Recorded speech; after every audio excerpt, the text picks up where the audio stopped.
votre programme sur Public Sénat avec le Bon Coin Emploi Cadre.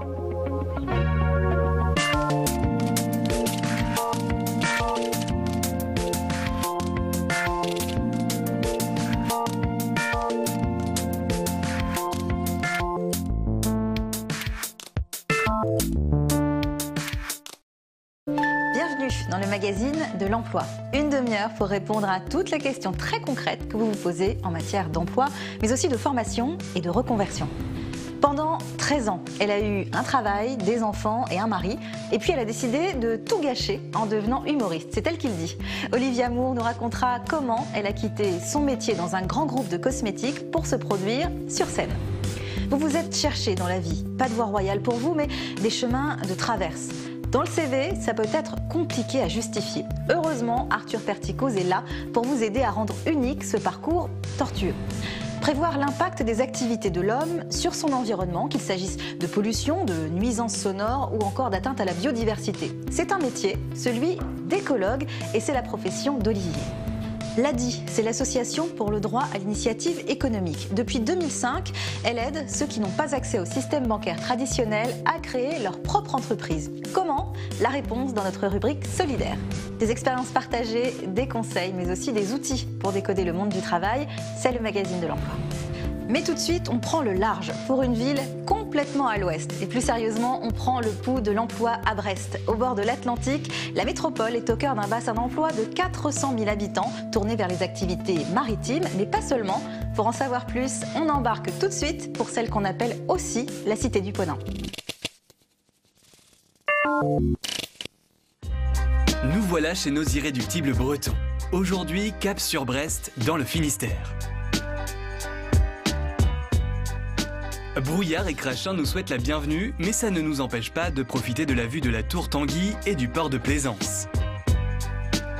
Pour plonger dans les eaux profondes de l'économie bretonne, rendez-vous chez Défi Emploi, un organisme venant en aide tant aux entreprises qu'aux salariés.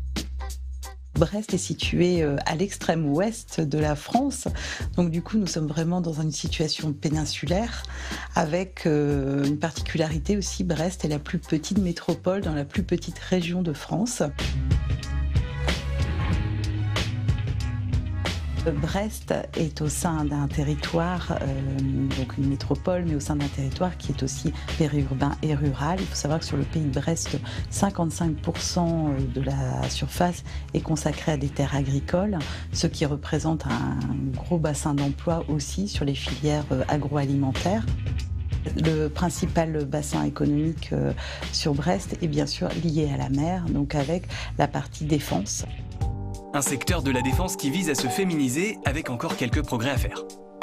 Nous avons un dispositif là récemment qui vient d'être mis en place, industriel, qui s'adresse aux femmes en réinsertion professionnelle qui vont être accompagnées sur de la formation et ensuite du travail vers l'industrie. Parce que les entreprises, notamment de ce secteur-là, souhaitent recruter. Par contre, il faut qu'elles mettent les moyens aussi. Basiquement, il faut 2 vestiaires. Un vestiaire pour les hommes, un vestiaire pour les femmes. Si les grosses industries sont les principaux employeurs, la place des petites entreprises n'est pas à minimiser. Nous avons sur ce territoire-là, et ça il ne faut pas le négliger, 13 000 TPE. Donc les très petites entreprises qui représentent 90% du tissu économique. Nous avons ici développé plusieurs outils concrets et simples. D'abord RHTPE, qui est un dispositif qui permet de les accompagner dans les ressources humaines et donc à la fois dans le recrutement, leur première embauche et les embauches qui suivent, les entretiens annuels, la responsabilité sociale des entreprises, la qualité de vie au travail. Allons de ce pas trouver des entreprises qui recrutent. Direction le port militaire de Brest à la rencontre de Naval Group. Ici, on prend soin des sous-marins lanceurs d'engins et des bâtiments de surface de la Marine nationale française. Cette histoire a commencé il y a 400 ans avec la création des arsenaux de marine du temps de l'art royal. Depuis cette époque, nous avons énormément évolué pour arriver à aujourd'hui une entreprise qui est une entreprise de droit privé.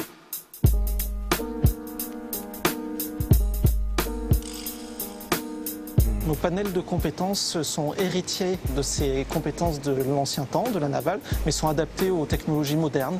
Aujourd'hui, la navale, c'est de la e-maintenance, c'est de la data science et pas uniquement de la mécanique, même si ça reste des données et des compétences essentielles. Pour compléter son équipage, le groupe propose une centaine de postes. Nous ciblons des compétences très diverses dans des domaines qui concernent des ouvriers, des techniciens et des agents de maîtrise. Ce sont des domaines par exemple en termes de mécanique, d'électromécanique, électronique, mais aussi des domaines associés aux nouvelles technologies, aux data science, de façon à développer des métiers qui deviennent essentiels pour nous, comme les métiers de la cybersécurité ou de la e-maintenance.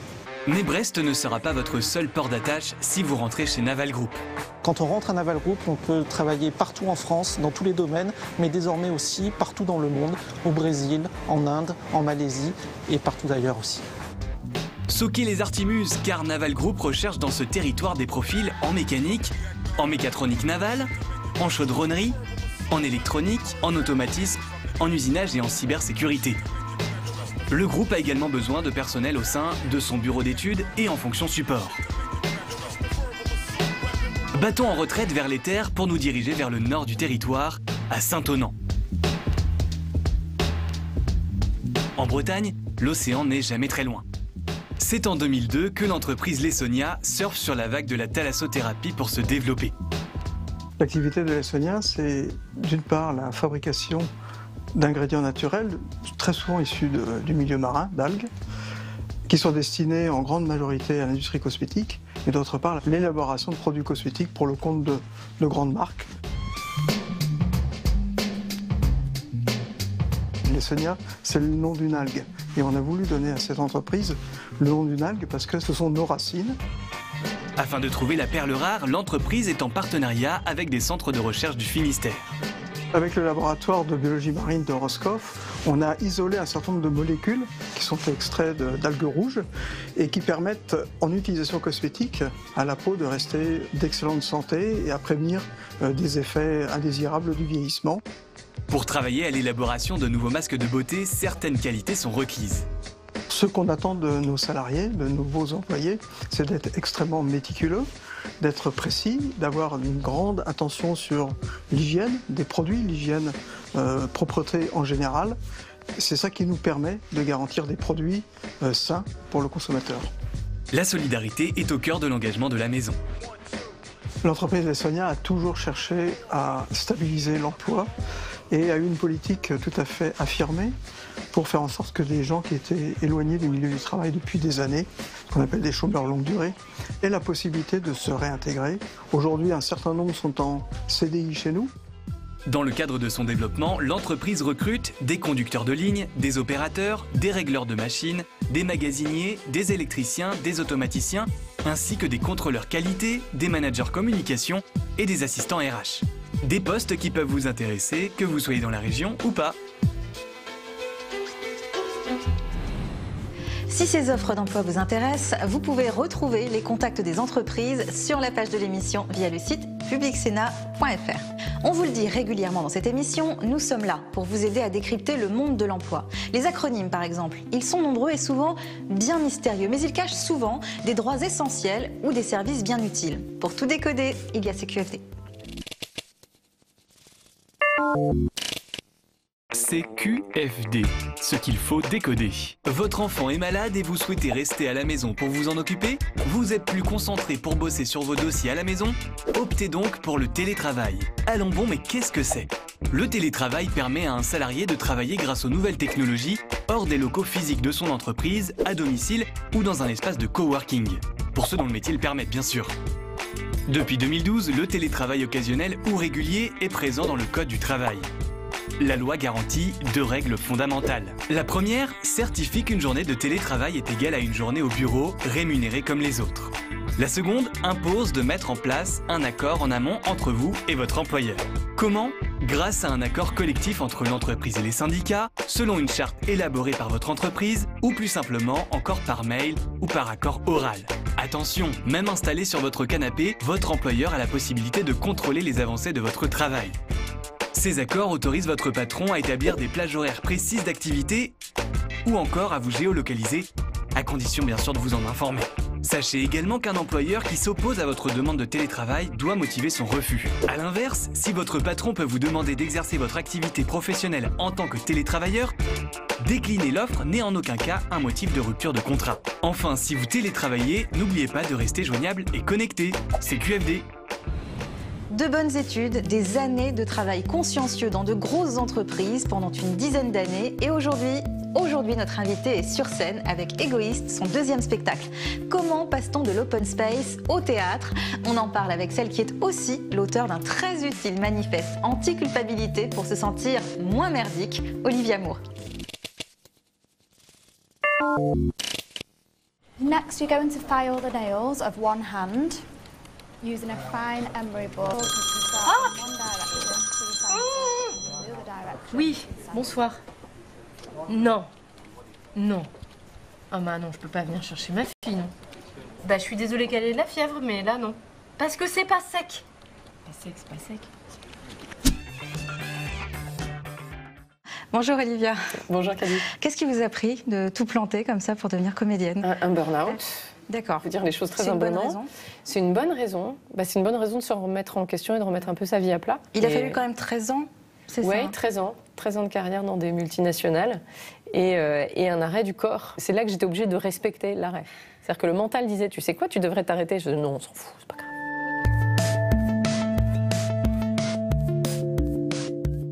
Mais qu'est-ce qu'on se dit quand, au bout de 13 ans, on est dans cet état physique-là? Est-ce qu'on se dit, j'ai gâché 13 ans de ma vie ou qu'est-ce qu'on se dit? Sur le moment, je me suis sentie vraiment hors course. C'est-à-dire qu'à un moment, je me suis dit, j'ai l'impression que le train continuait à avancer et moi, j'étais sur le quai et j'étais, voilà. C'est la partie un peu déprimante de la chose, c'est que tout à coup, on se trouve éjecté. Et après, je me suis dit, bon, si c'est arrivé, c'est que ça devait arriver, c'est un signe. Jusqu'à présent, tu as choisi l'option raisonnable, maintenant, fais ce que tu as réellement envie de faire. Mais vous vous êtes pas dit, je vais faire un bilan de compétences, par exemple? Non, parce que j'ai pensé que c'était... Enfin, ça faisait partie des options, mais j'ai pas pensé que c'était un problème de compétences. J'ai vraiment pensé que c'était un problème de choix de vie. Et donc, littéralement, j'ai mis ma vie dans des tableaux Excel.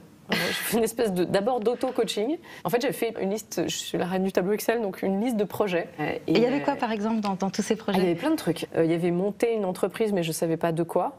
Donc, je m'étais même inscrite pour aller au salon de la franchise, quand même. Ah oui. Ah oui, c'était très ouvert. Voilà. Il y avait faire un MBA aussi. Je m'étais dit, bah, peut-être ça va t'ouvrir des horizons. Voilà. Et puis, il y avait écrire un spectacle.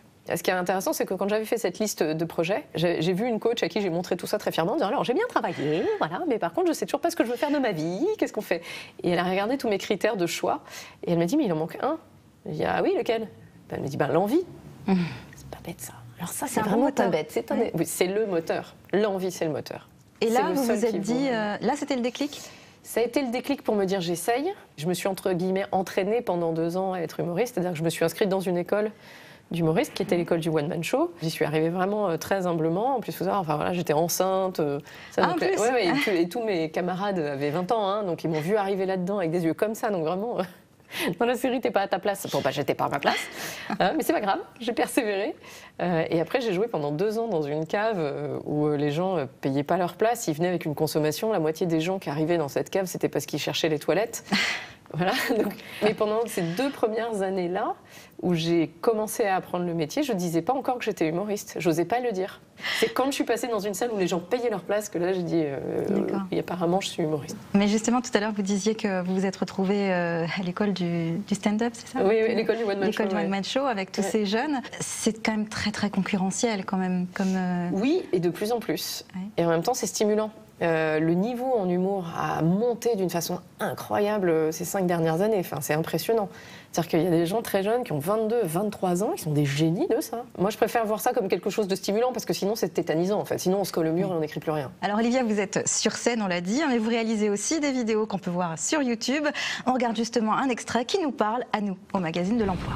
Mais attends, le mec, il me met le spéculum, il ouvre à fond et il part répondre au téléphone. Moi, j'étais là, les pattes en l'air. Je pense que si tu te penches bien, tu pouvais apercevoir le fond de la glotte. Ah, ça me gratte! La gale. Tu sais, c'est hyper contagieux parce que ça se met dans des endroits chauds et humides. Il faut une quarantaine au bureau. Je suis en ligne là, avec du poil autour. Une aubergine. Ah, mais vivement qu'elle meure! J'espère qu'après tout ça, ils vont me filer un bureau toute seule.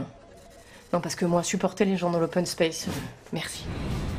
Il y a du vécu ou vraiment c'est votre imagination qui a Alors, c'est mon imagination, c'est aussi l'imagination de ma co-autrice qui s'appelle Caroline Chemin et d'une autre amie aussi, Gabrielle Rivaud, qui m'a aidée. On l'a écrit à 3 cet épisode. Tout à l'heure, vous aviez évoqué le burn-out que vous avez subi. Est-ce que ça peut être aussi une matière pour le prochain spectacle ? Oui, ça peut être une matière, mais j'ai beaucoup de mal à écrire sur la vie de bureau. Là, j'ai mis un petit passage dans le spectacle actuel là-dessus, parce que dans le spectacle actuel, je parle de la bienveillance. Je me dis, mais qu'est-ce que c'est que ce bâton merdeux qu'on essaye de nous filer encore ? Je dis que ma prof de yoga m'a dit, envoie de la bienveillance, tu recevras de la bienveillance. Ça marche pas ? Mais je vis à Paris.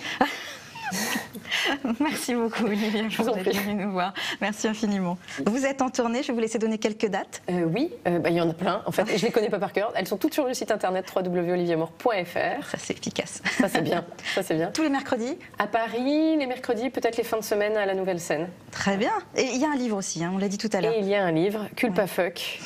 Manifeste anti-culpabilité pour arrêter de se sentir merdique. Parfait. C'est un projet de vie. C'est encore mieux. Merci beaucoup, Olivia, d'être venue jusqu'à nous. Merci beaucoup. Du bureau à la scène, c'est un parcours inattendu. Olivia Moore n'est pas la seule à avoir bifurqué, hésité, erré dans le monde impitoyable du travail. Alors comment faire d'un parcours déroutant un atout face à un recruteur ? Arthur Perticose a les conseils pertinents pour y arriver. Votre parcours est loin d'être une ligne droite, c'est plutôt une série de virages. Il va falloir guider le recruteur. Des études suivies d'un premier job qui n'a rien à voir, des formations sans rapport les unes avec les autres, des stages à droite, à gauche, une pause pour voyager. Certains ont un peu de mal à suivre, non ? Pour que le recruteur ne bloque pas sur votre parcours inhabituel, il faut le transformer en atout. Vous avez un profil unique. Ce qui change, c'est la façon dont vous allez vous raconter. L'histoire se déroule en 3 chapitres. Mes expériences passées, chapitre 1, m'ont permis d'accéder à la situation présente, chapitre 2, qui est une étape cohérente avec mon évolution et mes projets futurs, chapitre 3. Par exemple, vous avez fait des études d'histoire de l'art, puis vous avez été hôtesse de l'air, et vous avez fini par un CAP pâtisserie. Aujourd'hui, vous postulez pour être commercial dans le luxe. Ça peut paraître un peu étrange à première vue. Maintenant, on reformule. Ma formation en art et ma courte mais passionnante carrière dans les airs, chapitre 1, m'ont permis de développer un goût des belles œuvres et des beaux produits et un sens affûté de la relation client, chapitre 2, qui sont aujourd'hui des atouts lorsqu'il s'agit de vendre des produits de luxe à une clientèle exigeante, chapitre 3. Et vos compétences en pâtisserie, on oublie. Ce que vous pourriez valoriser, c'est ce que vous avez retiré de cette formation. Un sens aigu des proportions, des couleurs et le goût du détail. Un petit conseil encore. Pour faire le tri dans vos nombreux détours, partez du futur pour trouver dans le passé et le présent ce qui est le plus cohérent avec votre projet. Et voilà le travail. Je vous invite maintenant pour une promenade bucolique sur les bords de la Marne. Bucolique mais aussi écologique et très technique, car nous avons rendez-vous avec Olivier qui exerce un métier méconnu mais ô combien utile. Il est écologue et veille à ce que les humains industrieux entreprennent autant que possible dans le respect de leur environnement.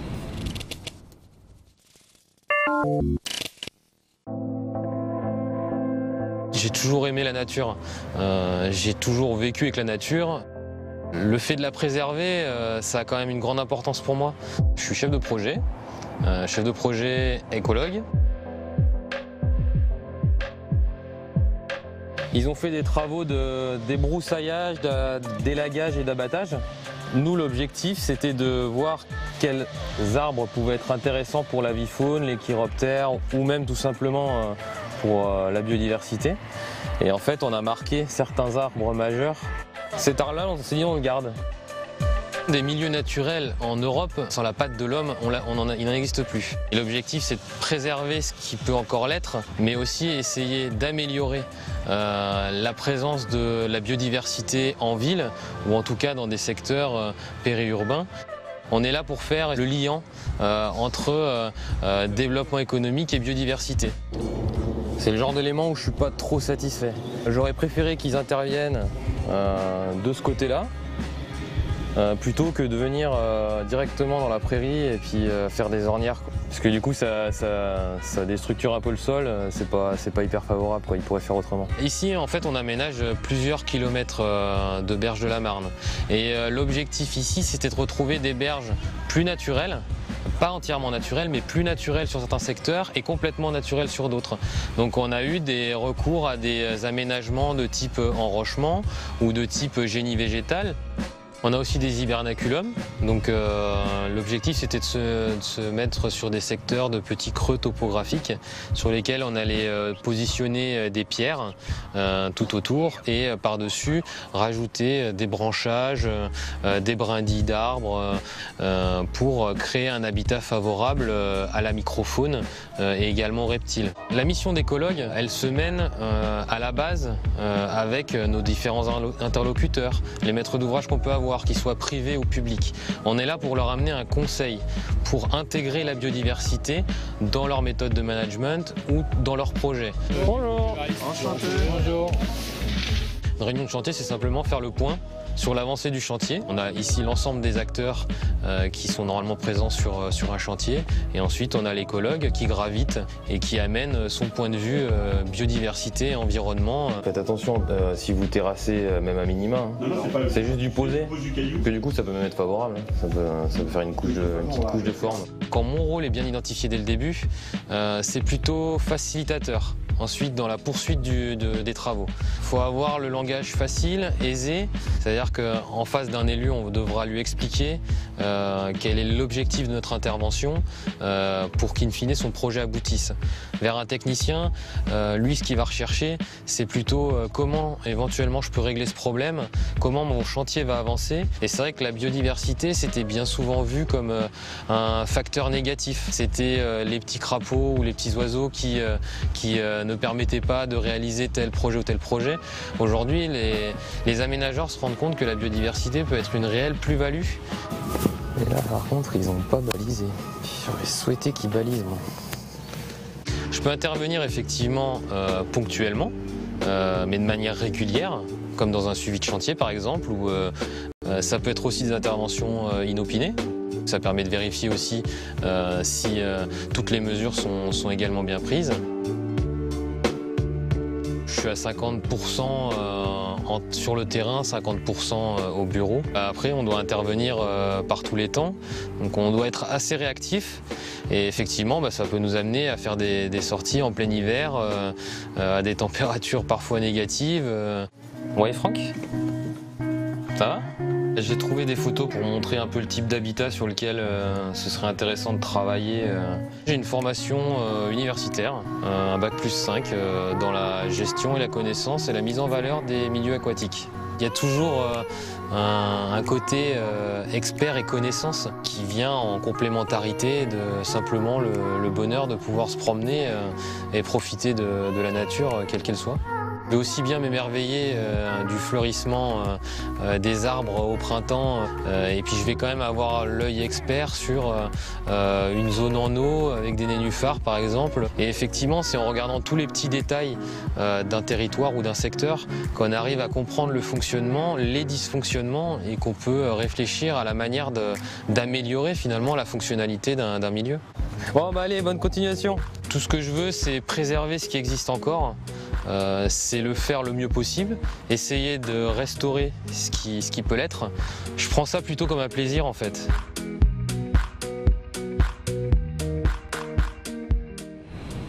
Chaque semaine, le magazine de l'emploi met en avant des associations et les initiatives solidaires. Comment faire pour créer son entreprise quand on n'a ni réseau ni capitaux? La réponse tient en 4 lettres, ADIE. A-D-I-E. Depuis près de 15 ans maintenant, l'association donne un coup de pouce inestimable à ceux qui veulent monter leur boîte. En France, une personne sur 3 souhaite créer son entreprise. Or, un certain nombre de personnes n'osent pas se lancer car ils n'ont ni les diplômes, ni le réseau, ni les moyens. Mais à l'ADIE, on est contre ce gâchis des talents. On pense que tout le monde peut devenir entrepreneur à partir du moment où il a un projet, la motivation, qu'il est accompagné et qu'il a un prêt pour pouvoir se lancer. Donc à l'ADIE, on va soutenir ces personnes qui souhaitent se lancer dans leur projet de création d'entreprise.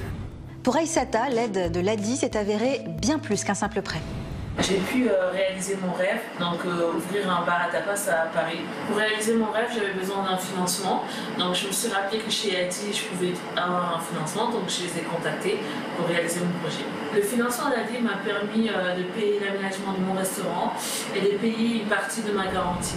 Alors qui peut, comme Aïssata, bénéficier de l'aide de l'ADIE pour réaliser son rêve ou plus simplement créer son entreprise? La réponse de Bérangère Marais. Les personnes qui s'adressent à l'ADI sont des personnes qui n'ont pas accès au crédit bancaire et qui souhaitent qui ont un projet de création d'entreprise, qui ont besoin d'un financement dans la limite de 10 000 € et qui n'ont pas nécessairement d'apport pour lancer ce projet.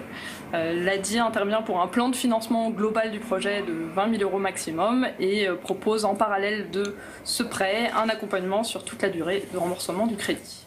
Les porteurs de projets peuvent prendre contact avec l'ADI via le site internet adie.org ou en se rendant directement dans une des 140 agences de l'ADI. Si vous souhaitez contacter l'ADI ou si vous êtes une association et que vous souhaitez présenter votre initiative, toutes les infos sont évidemment à retrouver sur la page de l'émission sur le site publicsena.fr. L'agenda, ce sont les événements, rendez-vous et bons plans sélectionnés dans toute la France par le magazine de l'emploi. C'est le moment de prendre un papier, un crayon ou de noter dans votre smartphone.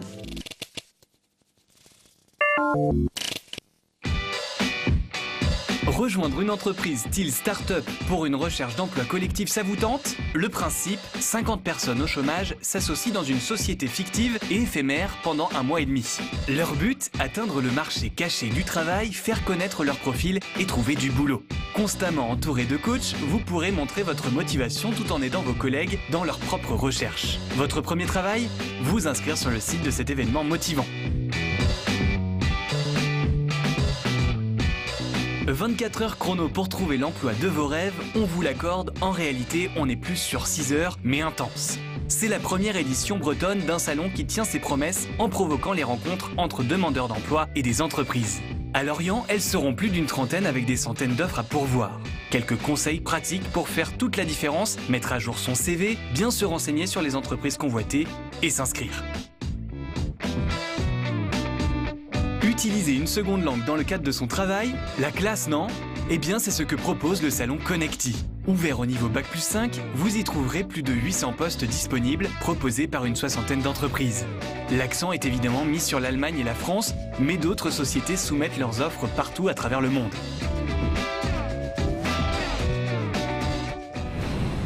Le magazine de l'emploi, c'est fini pour aujourd'hui. On se retrouve très vite avec des conseils pratiques, des infos utiles et de nouvelles expériences motivantes. À très bientôt.